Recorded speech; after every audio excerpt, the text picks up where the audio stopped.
పనికిరాని వస్తువులతో ఈరోజు ఇంట్లో అవసరమయ్యే వస్తువులను తయారు చేయవచ్చు. నా పేరు టి ప్రవీణ్ కుమార్, 8వ తరగతి చదువుతున్నాను. ఈరోజు వాడి పడేసే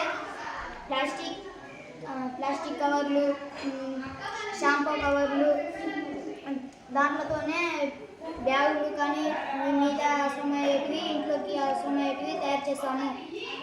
ఏంటంటే బ్యాగులు, మ్యాట్లు, ఇంకా మిగతావి ఫోన్ స్టాండ్, బొకేలు అని ఇవన్నీ తయారు చేస్తాము. పేపర్ పర్సు ఇలా మొదలైనవన్నీ తయారు చేస్తాము. దీని ద్వారా డబ్బు ఆదా అవుతుంది, అలాగే కలుషితం కూడా తగ్గుతుంది. వ్యర్థాలను తగ్గించవచ్చు. దీనికి కావాల్సిన వస్తువులు పేపర్లు, తినేసిన బిస్కెట్ కవర్లు, షాంపూ ప్యాకెట్లు దీంట్లోనే తయారు చేస్తాం.